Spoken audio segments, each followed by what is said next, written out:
उधर औरंगाबाद में आरजेडी और लालू यादव पर योगी आदित्यनाथ ने बड़ा हमला बोला है। ये बड़ी खबर आपको बताएं, जिसमें योगी आदित्यनाथ कहा है कि इनकी सोच परिवार के विकास तक ही सीमित है। टिकट परिवार को, लाभ भी परिवार को। यूपी के लोगों के परिवारवाद को जो है उत्तर प्रदेश के लोग नकार चुके हैं और बिहार वासी भी अब इसका जवाब देने के लिए तैयार हैं। ये बड़ी खबर आपको बता रहे हैं, जहां पर सीधा हमला बोलते हुए नजर आए योगी आदित्यनाथ लालू परिवार पर। टिकट परिवार को और लाभ भी परिवार को उन्होंने कहा कि उत्तर प्रदेश के लोगों के परिवारवाद जो है उसको नकार चुका है उत्तर प्रदेश के लोग। वहीं लालू यादव पर योगी आदित्यनाथ बड़ा हमला बोलते हुए नजर आए। उन्होंने कहा कि सब कुछ परिवार के लिए हो रहा है, विकास भी परिवार तक ही सीमित है, टिकट भी परिवार को मिलता है और लाभ भी परिवार को। यूपी के लोग नकार चुके हैं परिवारवाद को और अब बिहार वासी जवाब देने के लिए पूरी तरह से तैयार हों। लालू यादव लालू परिवार पर बड़ा हमला उत्तर प्रदेश के सीएम योगी आदित्यनाथ ने बोला, जिसमें उन्होंने कहा कि सीटें भी परिवार तक ही सीमित रह गई।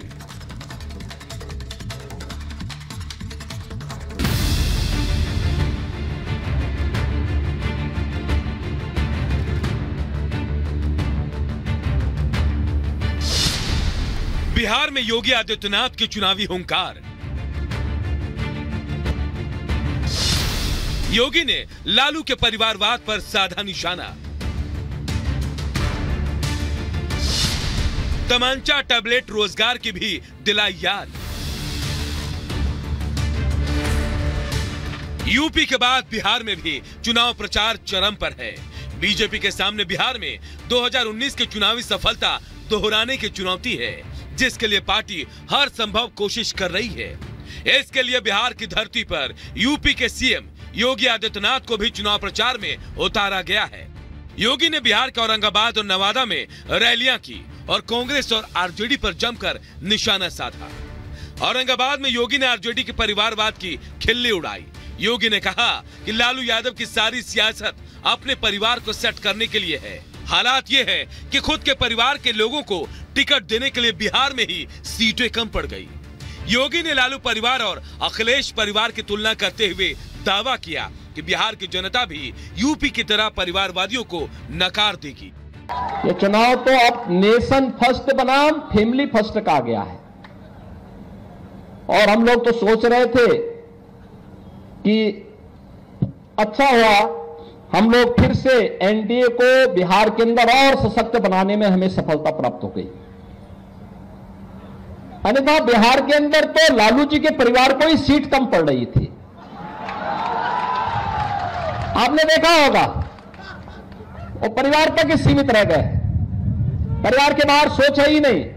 विकास भी होना तो परिवार का, सीट भी मिलनी है तो परिवार को ही मिलनी है, योजनाओं का लाभ भी लेना है तो परिवार को ही मिलना है। एक परिवार यहां भी है और एक परिवार यूपी में भी है। योगी यही नहीं रुके, उन्होंने आरजेडी के राज में बिहार के बदहाल कानून व्यवस्था की याद भी लोगों को दिलाई। कानून व्यवस्था को रोजगार, शिक्षा और पलायन से जोड़ते हुए योगी ने कहा कि राजद के लोगों के कट्टा कल्चर की वजह से ही बिहार में विकास की रफ्तार धीमी हो गई थी। बीजेपी के लिए वोट मांगते हुए योगी आदित्यनाथ ने लोगों को आरजेडी की सत्ता में वापसी होने पर खतरे को लेकर भी आगाह किया। आरजेडी रंगदारी वसूली से फुर्सत हो तब न, आज बीजेपी और एनडीए की सरकार में रंगदारी नहीं। आरजेडी हो या उनके सहयोगी दल, ये तमंचा लहराने वाले लोग हैं, इनको टैबलेट से क्या मतलब, इसलिए डिजिटल इंडिया का विरोध करते हैं। बिहार में लोकसभा की 40 सीटें हैं और राज्य में एनडीए के सामने एनडी गठबंधन कड़ी टक्कर देने की कोशिश कर रहा है। एनडी गठबंधन का नेतृत्व लालू यादव की पार्टी आरजेडी कर रही है। आरजेडी की तरफ से तेजस्वी यादव स्टार प्रचारक हैं, जिनकी रैलियों में भारी भीड़ उमड़ रही है। इसलिए आरजेडी को हराने के लिए बीजेपी हर जुगत लगा रही है। योगी की रैलियां भी इसी मुहिम का हिस्सा है। योगी भी आरजेडी पर हमला करने में कोई कोताही नहीं बरत रहे। योगी को सुनने के लिए बिहार में क्रेज भी देखने को मिल रहा है। आरजेडी के समय में बिहार के सामने पहचान का संकट खड़ा हो गया था ना, और वही गुंडा राज फिर से इन्होंने लागू करने का प्रयास किया। देखो गुंडों का सबसे अच्छा इलाज यूपी में हो रहा है, देख रहे हैं ना कैसा उपचार हो रहा है। वहां अगर बेटी और व्यापारी के साथ कोई छेड़छाड़ करता है, कोई परेशान करता है, उल्टा लटका दिया जाता है उसको और नीचे से मिर्च का झोंका अलग से। और उसमें भी वे लोग गले में तख्ती लटका के चलते हैं कि साहब एक बार जान बकस दो, बस आगे से कोई गलती नहीं होगी। और माफियाओं की स्थिति क्या है? हमने एक तरफ श्रद्धालुओं के लिए अयोध्या में भगवान राम का भव्य मंदिर बनवाया और बहनों और भाइयों, दूसरी तरफ बड़े बड़े माफिया और अपराधियों को राम नाम सत्य की यात्रा में भेजने का काम किया। योगी के आरोपों पर आरजेडी ने भी तीखा पलटवार किया। आरजेडी नेता तेजस्वी यादव ने यूपी में लॉ एंड ऑर्डर को लेकर सवाल उठा दिए। तेजस्वी ने दावा किया कि पेपर लीक से परेशान यूपी के युवाओं को उन्होंने बिहार में नौकरियां दी है। जो यूपी में हालात है आज के दिन में, जो लॉ एंड ऑर्डर की स्थिति है, वो तो किसी से छुपी नहीं है। लोग यहाँ आकर के नौकरी कर रहे हैं। आप क्या कर रहे हैं भाई? किस बात के मुख्यमंत्री बने? जरा उनसे पूछिएगा कि कौन दिया नौकरी यूपी के लोगों को। उत्तर प्रदेश की सरकार तो पेपर लीक में मशहूर हो चुकी है। खाली पेपर लीक हो रहा है उत्तर प्रदेश में। बिहार में लोकसभा की 40 सीटें हैं। मोदी के मिशन 400 के लिए बिहार की लोकसभा सीटें बेहद अहम है। 2019 में एनडीए ने 40 में से 39 सीटें जीती थी। अब मोदी के नेतृत्व में एनडीए फिर सीटें जीतने की कोशिश में लगी है। मोदी के मिशन 400 को धार देने के लिए यूपी के सीएम योगी भी रैलियां कर लोगों से वोट की अपील कर रहे हैं। Bureau report, Republic Bharat. और यूपी के बुलंदशहर में पुलिस ने भूमाफिया सुधीर गोयल की संपत्ति को कुर्क किया है। ढोल बाजों के साथ पुलिस माफिया के घर पहुंची है। एक रिपोर्ट आपको दिखाते हैं।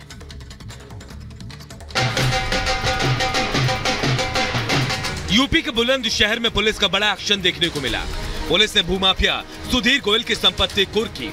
खास बात यह है कि पुलिस की टीम ढोल नगाड़े के साथ भूमाफिया के घर पहुंची और उसकी संपत्ति को कुर्क किया गया। पुलिस ने मुनादी कर 5 करोड़ 13 लाख रुपए की संपत्ति कुर्क की, जिनमें 2 प्लॉट, 1 कोठी और 12 निर्माणाधीन फ्लैट शामिल हैं। 3 महीने पहले ईडी ने छापेमारी कर 100 करोड़ से अधिक के लैंड स्कैम का खुलासा किया था। गैंगस्टर अधिनियम के अंतर्गत 14(1) के कार्रवाई के क्रम में भूमाफिया सुधीर गोयल और उसके नौकर की करीब 5.25 करोड़ की संपत्ति कुर्क की गई। पुलिस के मुताबिक भूमाफिया सुधीर गोयल जमीनों की खरीद फरोख्त मामले में दर्जनों लोगों के साथ करोड़ों की धोखाधड़ी कर चुका है। फिलहाल सुधीर गोयल परिवार और गुर्गों के साथ इस मामले में जेल में है।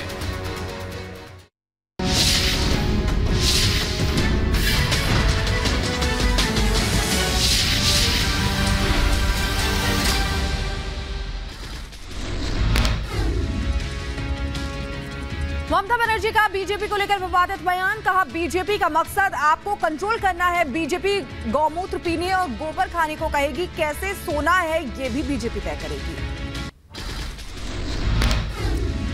अमित मालवीय ने ममता बनर्जी का वीडियो शेयर कर साधा निशाना। कहा ममता ने हिंदुओं को दंगाई बताया, रामनवमी को दंगों का आयोजन बताया। उत्तराखंड के सीएम पुष्कर सिंह धामी चमोली और जोशीमठ में रोड शो करेंगे। बीजेपी प्रत्याशी अनिल बलूनी के समर्थन में मतदान की अपील करेंगे। यूपी के जौनपुर से बीएसपी ने श्रीकला रेड्डी को दिया टिकट। श्रीकला ने जय भीम लिखकर किया पोस्ट। माफिया धनंजय सिंह की पत्नी है श्रीकला रेड्डी। बीएसपी ने जारी की एक और लिस्ट। 11 उम्मीदवारों को नाम घोषित किए। सुल्तानपुर से उदयराज वर्मा, गाजीपुर से उमेश कुमार सिंह और वाराणसी से अतर जमाल लारी को उम्मीदवार